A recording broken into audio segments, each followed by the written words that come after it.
तो एक्चुअली हुआ क्या होगा हम आपको बताते हैं। हकीकत ये नहीं है जो आपको 10th में पढ़ाया गया है।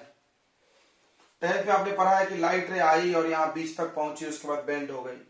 ये तो बिल्कुल नहीं हो सकता भाई, कांच में सीधे सीधे घुस गया, ऐसा हो ही नहीं सकता है। हुआ क्या होगा हम आपको बताते हैं। हुआ ऐसा कुछ होगा, देखो लाइट यहां आई होगी, अब वो रेयरर से डेंसर घुस रहा, जैसे यहां पर था, तो पहले वो टुवर्ड्स द नॉर्मल मुड़ा होगा थोड़ा सा, फिर यहां पर फिर से डेंसर से रेयरर निकल रहा है, तो अवे फ्रॉम नॉर्मल मुड़ा होगा ऐसे। एंड लाइट 2 बार मुड़ी होगी। समझ में आ रहा है। तो अब इस चीज को समझने के लिए आपको क्या किया जाएगा कि एक एक सरफेस से अलग अलग पढ़ाया जाएगा रिफ्रैक्शन। मतलब अगर सिर्फ ऐसा रहा तो लाइट कैसे मुड़ेगी, और सिर्फ ऐसा रहा तो लाइट कैसे मुड़ेगी। कोई बोलेगा मिरर है, नहीं नहीं नहीं नहीं, ये मिरर नहीं, ये कांच का बना हुआ एक कर्व सरफेस है, सिर्फ एक।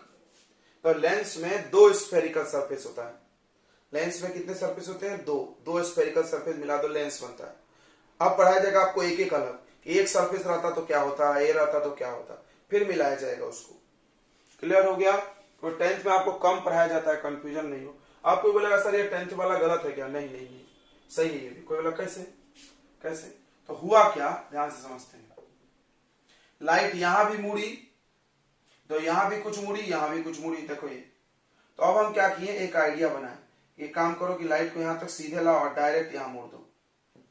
10th में इतना दिमाग थोड़ी लगाना है, मतलब एक एवरेज समझता है ना।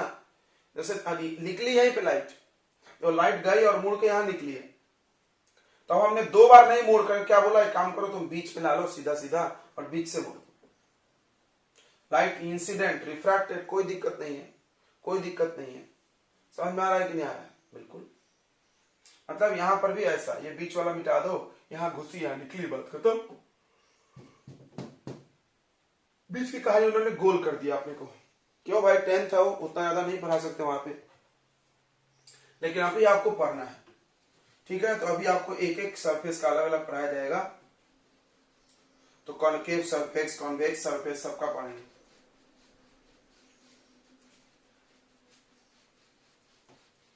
तो वही पढ़ने हम लोग जा रहे हैं, refraction through spherical surface.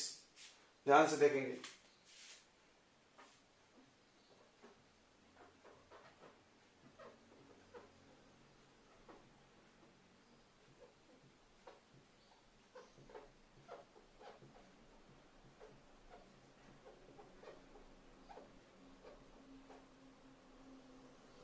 Refraction through spherical surface, यानी किसी स्फेरिकल सरफेस से रिफ्रैक्शन कैसे होता है, ठीक है। तो स्फेरिकल सरफेस बच्चों 2 प्रकार का होता है।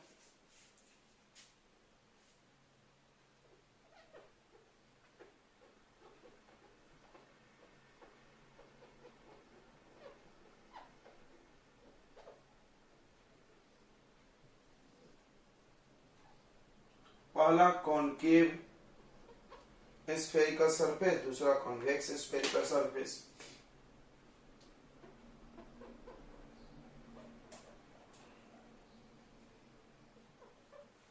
ऐसा। तो इधर पूरा कांच का है, ये पूरा कांच है। अब इसमें 2-3 चीजें होती है। गोल है तो हर गोले का सेंटर ऑफ कर्वेचर होता है, सब में पढ़ा है, पढ़े हो ना। What is centre of curvature? The centre of that sphere जिससे ये काटा गया है, ठीक है। इसका फोकस होगा और इसका पोल भी होगा और इसका एपर्चर भी होगा। दूसरा कॉन्वेक्स स्फेरिकल सरफेस,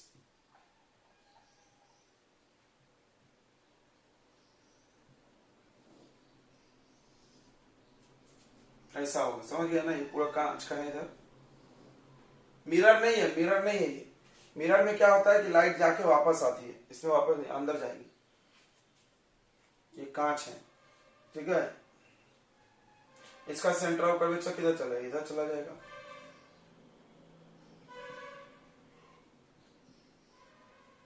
ओके, इतना समझ में आ गया सबको।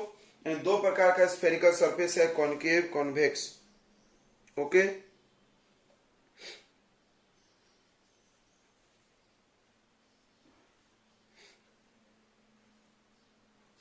अब इसमें क्या क्या होता है, पोल होता है, centre of curvature, radius of curvature, aperture. Radius किसको बोलोगे, यहां से यहां तक रेडियस ऑफ कर्वेचर है।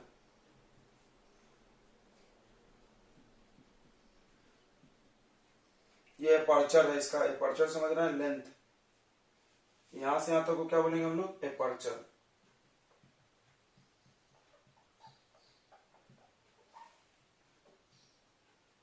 Aperture, centre, radius of curvature, pole. इधर रेयर मीडियम है और इधर डेंसर है।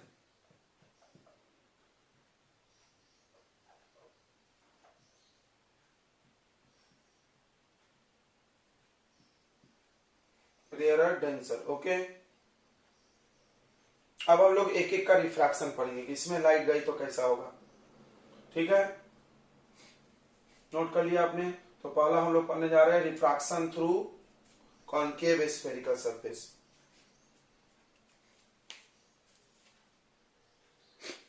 तो हम लोग पढ़ने जा रहे हैं refraction through convex spherical surface, उसके बाद कॉनकेव भी पढ़ेंगे, ठीक है। तो इसमें ना, इस डेरिवेशन में ऑब्जेक्ट को पॉइंट साइज का लिया जाता है। कोई बोला क्यों, आप तो ऑब्जेक्ट ऐसा बनाते थे हमेशा, यहाँ पॉइंट साइज क्यों ले रहे हो। तो तुम क्या पढ़ना चाहते हो, तुमको इंटरेस्ट क्या में है कि इस सरफेस पे लाइट को कितना रिफ्रैक्ट किया, कितना मोड़ा। उसमें ऑब्जेक्ट और इमेज के हाइट से क्या मतलब है, ऑब्जेक्ट और इमेज का हाइट कंसीडर करने से मैग्निफिकेशन वगैरह निकालने में किया जाता है, कितना बड़ा हुआ, कितना छोटा हुआ।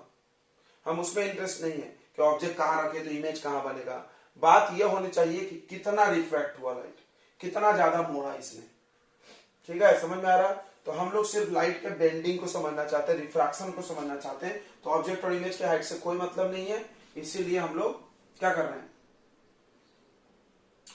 ऑब्जेक्ट को पॉइंट साइज लेंगे।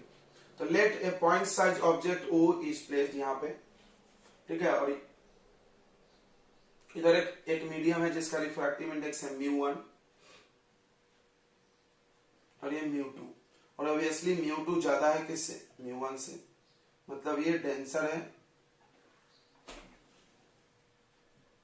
और ये रेयरर है। अब यहां से एक लाइट ऐसे चला, ध्यान देना, इंसिडेंट रे। अब देखो इंसिडेंट रे कहां मुड़ेगी, इसको पता कैसे चलता है, नॉर्मल से। और तुमने पढ़ा होगा कि स्फेरिकल चीज में नॉर्मल कहां से पास होता है, सेंटर ऑफ कर्वेचर से। आई थिंक सबने पढ़ा है, पढ़े हैं कि नहीं पढ़े। जो लाइट रे सेंटर ऑफ कर्वेचर पर आता है वो नॉर्मल होता है।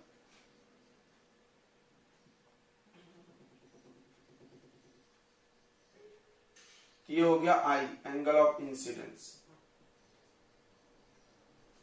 Angle between incident ray and normal.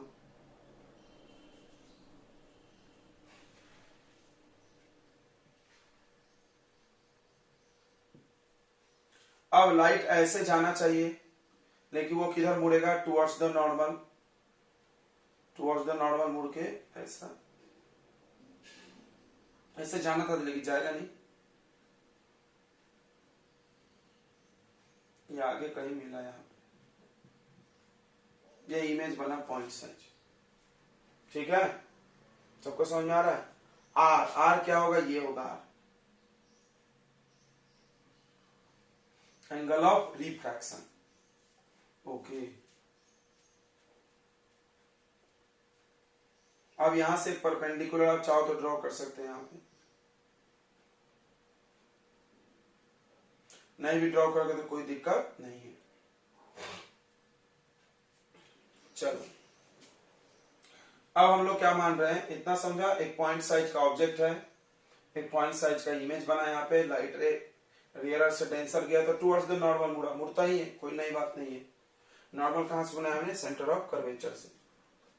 अब मान लो कि ऑब्जेक्ट प्रिंसिपल एक्सिस के साथ अल्फा एंगल बना रहा, अल्फा ऑब्जेक्ट अल्फा बना रहा, इमेज बीटा एंगल बना रहा, और ये बना रहा है gamma.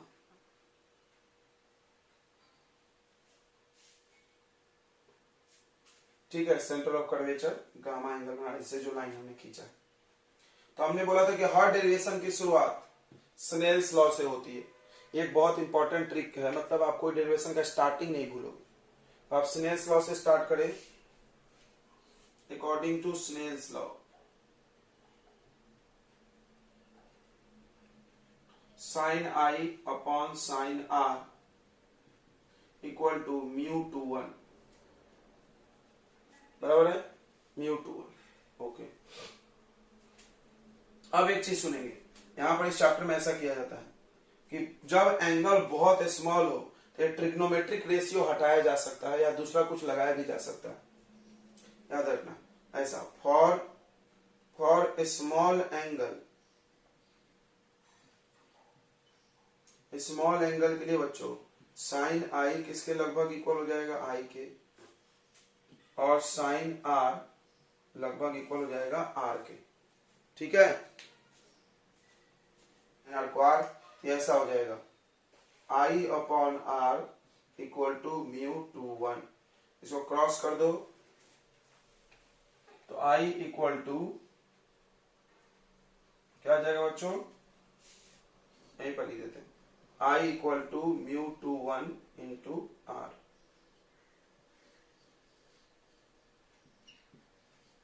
Equation number 1।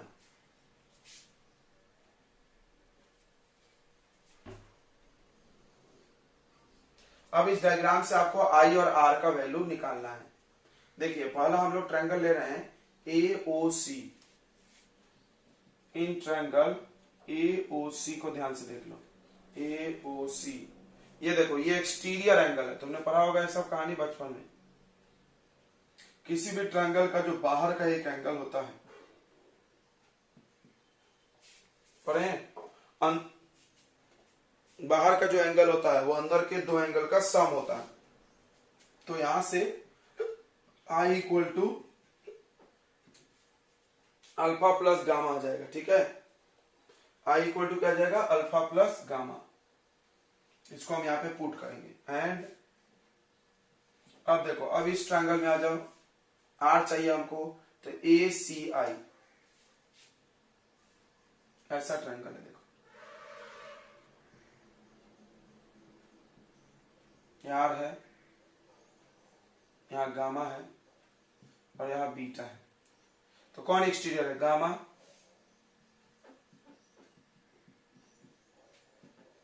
In triangle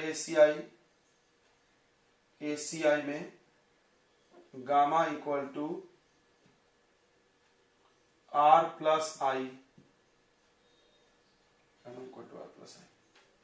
ठीक है। तो आर इक्वल टू क्या हो जाएगा, गामा माइनस आई थोड़ी बीटा, ठीक है। समझ गया होगा ना, कोई बड़ा कहानी इसमें रॉकेट साइंस नहीं है।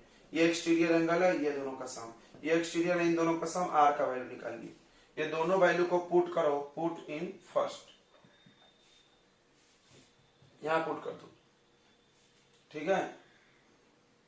चलो तो पुट करेंगे तो क्या आ जाएगा बच्चों, आई की जगह रख देंगे alpha plus gamma equal to mu two one. R की जगह क्या रखेंगे, गामा माइनस बीटा। अब अंदर मल्टीप्लाई करो, गामा दो बार है, alpha plus gamma equal to mu two one gamma minus mu two one beta. अब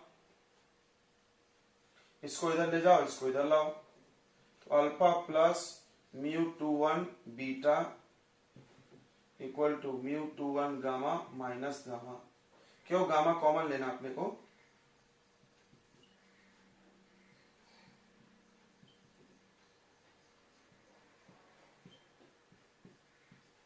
mu two one minus one gamma हो गया, ठीक है। ये इक्वेशन बहुत इंपॉर्टेंट है, इसमें हम लोग वैल्यू डालेंगे। तो अब अल्फा बीटा गामा का वैल्यू निकाल के अपने को पुट अप कर देना है। पुट अप देखो अल्फा का वैल्यू कैसे निकलेगा, तुम एक फॉर्मूला पढ़ोगे, angle equal to arc upon radius, पढ़े हैं क्या।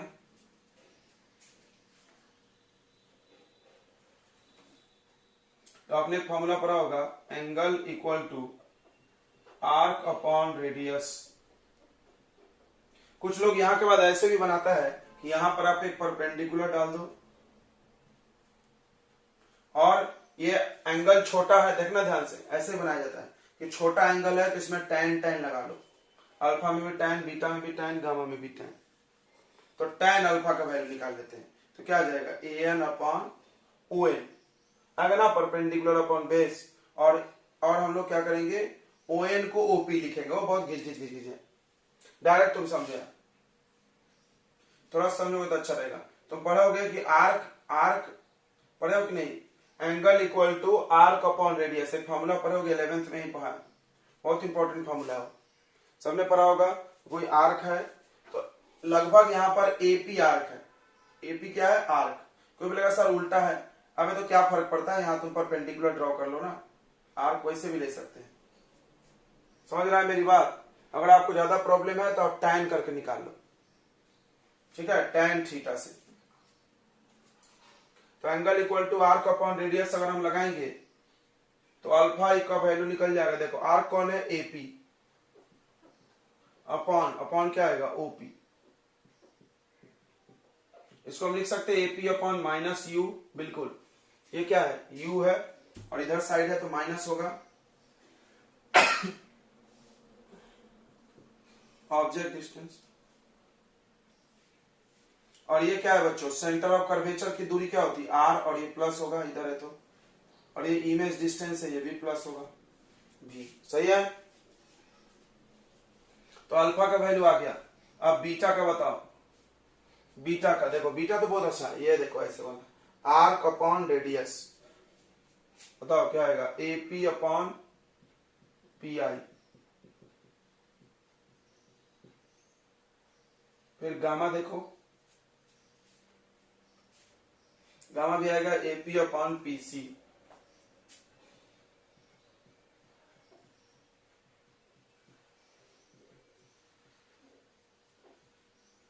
सारे वैल्यू पुट कर दो, पुट इन इक्वेशन 2, इक्वेशन 2 में आप रख दे अल्फा बीटा गामा, क्या आ जाएगा बच्चों, क्या आ जाएगा इधर लिख दें, यहां पर आपने नोट कर लिया है। यहां वाला इक्वेशन 2 क्या था, इक्वेशन 2 क्या था बताइए,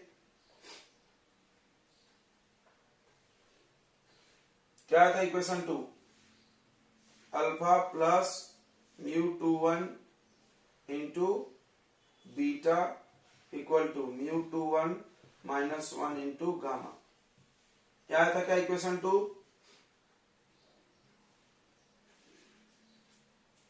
बताइए जल्दी से। तो इसमें अल्फा बीटा का वैल्यू डालिए, यह आ जाएगा AP upon minus you, beta का वैल्यू एपी अपॉन भी,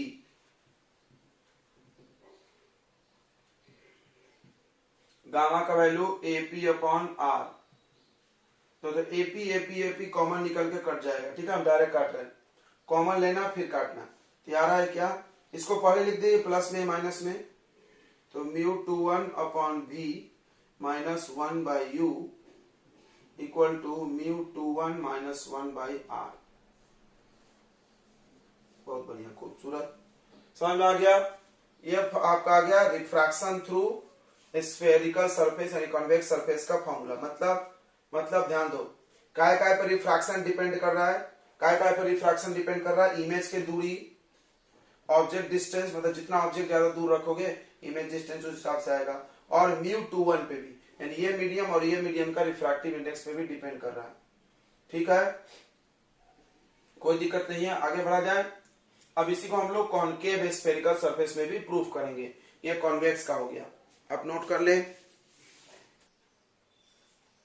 तो next is concave spherical surface.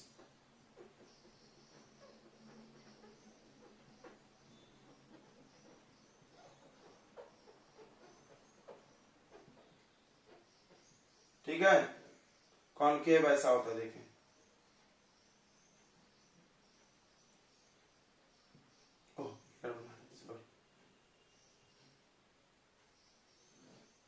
अब देखो इसका सेंटर ऑफ कर्वेचर सामने होगा, बराबर है, ऐसा गोला बनता है, तो इसमें भी एक पॉइंट ऑब्जेक्ट मानना पड़ता है, ये मान लिया पॉइंट, यहां से लाइट ऐसे चली,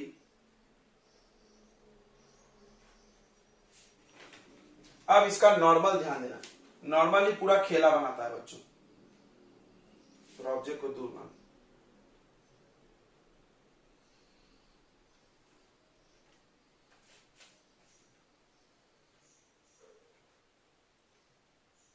तो यहां पर आया ये ऑब्जेक्ट से आने वाली लाइट इंसिडेंट रे,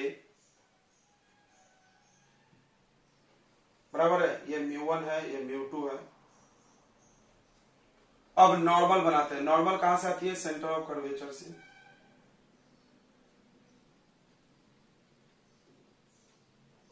तो टुवर्ड्स द नॉर्मल जाना चाहिए, तो ये जा रहा है ऐसे, ध्यान समझना, बहुत थोड़ा इसका डायग्राम अजीब हो जाता है। ऐसे जा रहा है टुवर्ड्स में, तो थोड़ा ऐसे मुड़ेगा, देखो ये मुड़ गया, समझ में आ रहा है? टुवर्ड्स मुड़ा हुआ। अब इमेज तो इधर तो बनेगा नहीं, तो इसको पीछे बढ़ाना पड़ेगा, देखो वर्चुअल जैसा।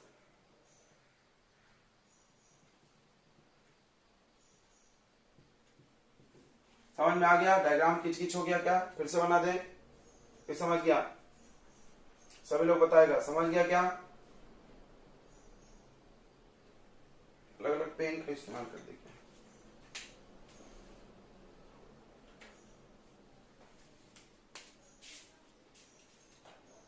तो ये नॉर्मल है,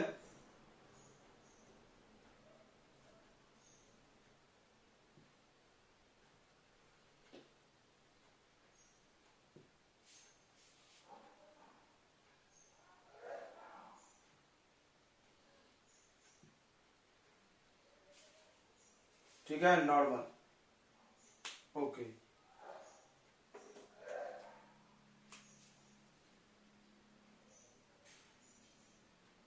ये इंसिडेंट रे है, ऐसे जाना था उसको, लेकिन वो किधर मुड़ी है देखो तो टुवर्ड्स द नॉर्मल मुड़ी है क्या? फिर इमेज कहां बनेगा? पीछे, सामने तो बनेगा नहीं। अब इसमें आई और आर ध्यान से देखना पड़ेगा। What is I? Angle of incidence, किसके बीच का? Angle between incident ray and normal, ये आई हो गया।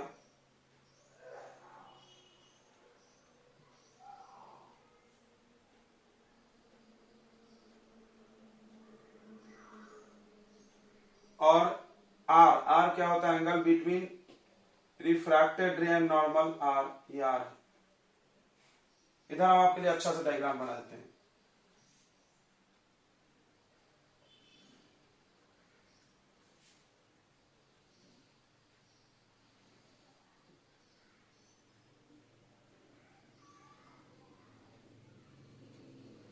ये ऐसा डायग्राम है कुछ,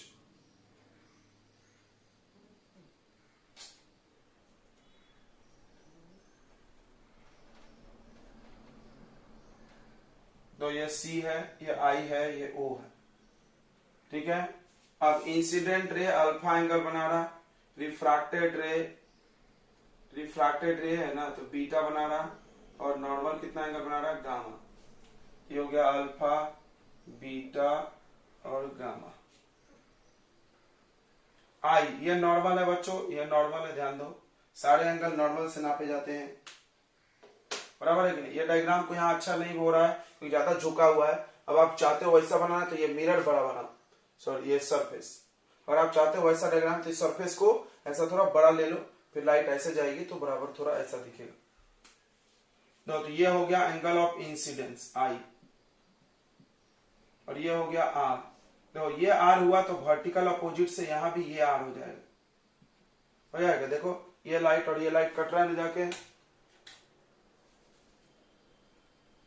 बस इतना डायग्राम अगर आपको समझ रहा है तो बाकी सब हम लोग काम कर लेंगे। यह है एंगल ऑफ इंसिडेंस, यह है एंगल ऑफ सॉरी रिफ्रैक्शन रे, ये इंसिडेंट रे, रिफ्रैक्टेड रे, ये नॉर्मल है, ये क्या है? नॉर्मल।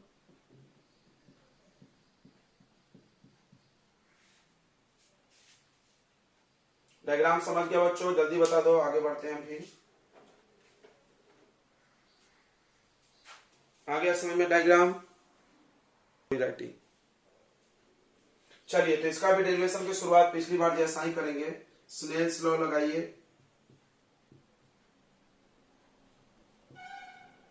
स्नेल्स लॉ क्या है? Sine i upon sine r equal to μ2 1।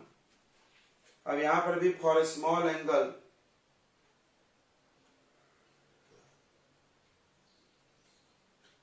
Angle के लिए साइन आई लगभग इक्वल हो जाएगा आई के और साइन आर लगभग इक्वल हो जाएगा आर के। ओके ठीक है ना, बिल्कुल ठीक है। यानी आ जाएगा i upon r equal to mu two one, i equal to mu two one into are.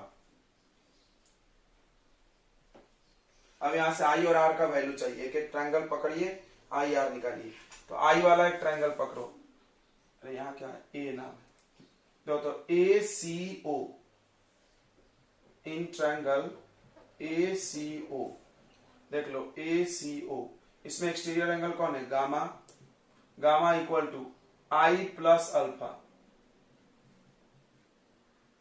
यहां से आई का वैल्यू निकल जाएगा gamma minus alpha equal to i. बढ़िया।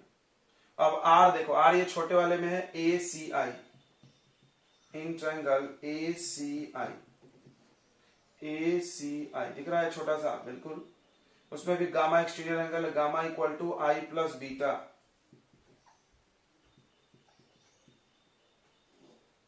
तो आई इक्वल टू क्या हो जाएगा बच्चों, gamma minus beta.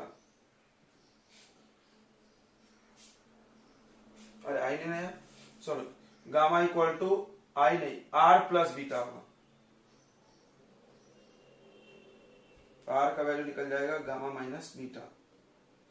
Put value of i and r in first equation में रख दें, यहां पर आई की जगह गामा माइनस अल्फा,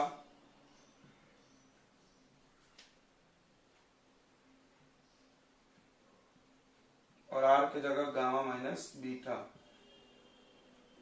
अब म्यू को अंदर ले लो चाहो तो तुम, तो gamma minus alpha equal to mu two one gamma minus mu two one beta.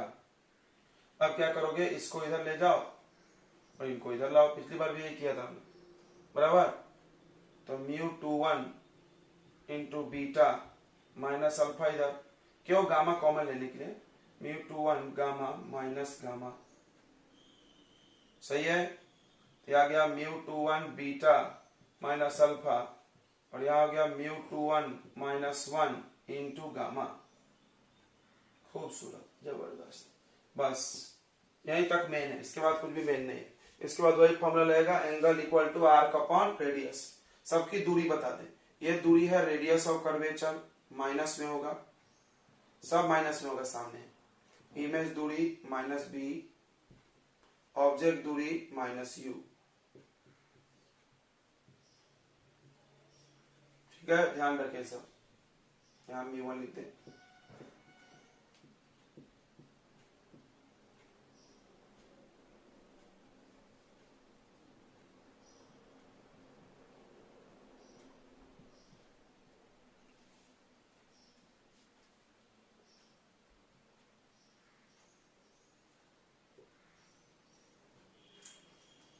चलो इसके आगे आप भी कर सकते हैं चाहे तो, नोट कर लिए।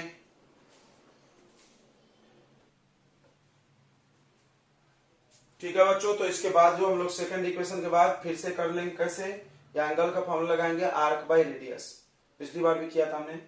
आर्क सबके लिए सेम होगा एपी, और रेडियस दूरी यहां से, तो एपी अपॉन ओपी, फिर AP upon P I, AP upon PC, समझ गए, अल्फा बीटा गामा, फिर वैल्यू रख दें, और ये पूरे वैल्यू आप पुट अप करें, माइनस एपी कॉमन लेके कैंसिल करें, ये जो बच गया आपका काम हो गया। सेम फॉर्मूला है जैसा पिछली बार आया था, यानी कैसा भी सरफेस हो फॉर्मूला सेम ही आता है।